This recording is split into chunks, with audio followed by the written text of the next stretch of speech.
आज महाकाल की नगरी में आदि अनादि अनंत अखंड अभेद अखेद सुभेद कहावे अलख अगोचर रूप महेश को जोगी जति मुनि जान न पावे। प्रधानमंत्री जी, आप महेश की शरण में हैं। आप एक बार हृदय पर हाथ रखकर सोचिए कि आप हजारों जो महादेव हमारे दिल्ली के दरवाजे पर बैठे हैं उनके दिए बुझाकर कैसी दीपावली मना रहे हैं प्रधानमंत्री जी। हाँ, विरासत है हमारे पास त्याग और बलिदान की, परिवार नहीं है, वो परंपरा है त्याग और बलिदान की। वो वंश नहीं है, विचारधारा है देश पर समर्पण की।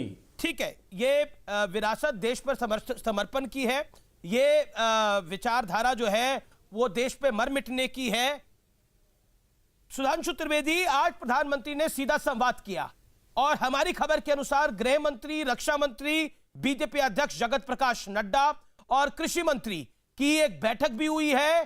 क्या आपको लगता है किसानों के सहारे सियासी तूफान खड़ा करा जा रहा है और प्रधानमंत्री नरेंद्र मोदी ने आज उसको थोड़ा ठंडा करने की कोशिश करी है, लेकिन वो ठंडा होने के मूड में नहीं है? देखिए, मैं जो तथ्यात्मक रूप से भी उत्तर दूंगा जो अभय दुबे जी ने कहा, उससे पहले इन्होंने अभी एक पंक्ति कही ना, जाहि अनादि अखंड अखेद अछेद अभेद सुभेद बतावे। ये तो भगवान कृष्ण के लिए कही गई थी, क्योंकि आगे की लाइन थी, ताहि अहीर के चोहरिया छचिया बर छाछ पे नाच नचावे। परंतु आपको एक और बात बताता हूं, आप कैसे विद्वान पंडित हैं। ये तो अपने छंद है।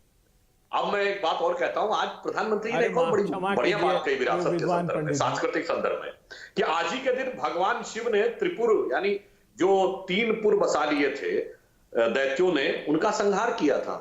अब देश की जनता बहुत अच्छी तरह समझ सकती है कि कौन से ऐसे 3 लोग हैं या 3 प्रकार के दल हैं जिन्होंने आज तक सदैव सत्ता में आकर किसानों के साथ, जनता के साथ, आम जीवन के साथ, जवानों के साथ छल किया और किनका संहार शिव रूप धारण करके स्वयं जनता ने प्रारंभ कर दिया है। हम नहीं कर रहे हैं।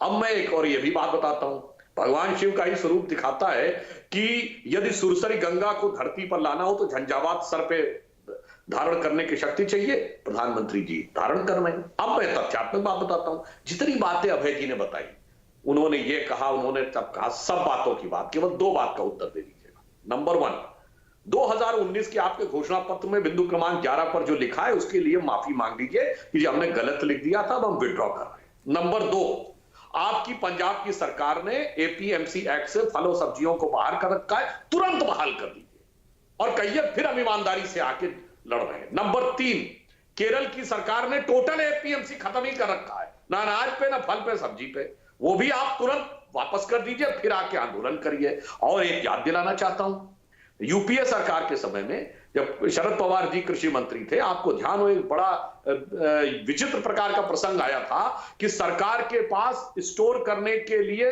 जगह नहीं थी, खुले में पड़ा अनाज सड़ रहा था और सर्वोच्च न्यायालय ने यह कहा कि अगर सरकार नहीं अनाज को रिस्टोर कर पा रही है, वो सड़ रहा है, तो कृपया मुफ्त में गरीबों में बांट दे। और मान्यवर, उस समय भी इसेंशियल कमोडिटीज एक्ट लगा था देश में, यानी एक तरफ अनाज इतना था कि वो सड़ रहा था, सर्वोच्च न्यायालय कह रहा था सरकार से कि मुफ्त में बांट दीजिए, उसके बाद आपने भंडारण की सीमा लगा रखी थी।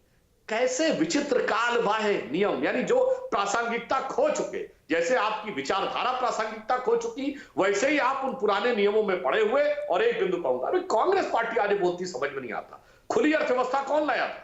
नरसिम्हा राव की सरकार लाई थी। अमीश जी ये बताइए, नौकरियों में खुलापन आ गया, कोई कहीं भी जाकर नौकरी कर सकता है, व्यापार में खुलापन आ गया, कोई कहीं भी देश में व्यापार कर सकता है, जो बड़े व्यापारी है विदेश में व्यापार कर सकते हैं, मीडिया में खुलापन आ गया, कोई कहीं भी जाके चैनल लगा सकता, कोई चैनल देख सकते। बस बेचारे किसानों पर ही ये रहेगा कि नहीं, तुम्हें तो सरकार का बंधुआ मजदूर बन के रहना है, तुम्हें तो एक ही तरीके से अपना अनाज बेचना है। तो व्यापारी हो, नौजवान हो, नौकरी हो, मीडिया हो, सबको खुलापन मिल गया, खुली अर्थव्यवस्था को लाने वाले यही, और आज विरोध कर रहे हैं। ठीक है, गजब का दोहरा चरित्र है। ओके, अबे दुबे, विरासत और परिवारवाद पर, क्योंकि प्रधानमंत्री मोदी ने बोला है हमारे लिए विरासत का मतलब है देश की धरोहर, जबकि कुछ लोगों के लिए विरासत का मतलब है अपना परिवार और अपने परिवार का नाम।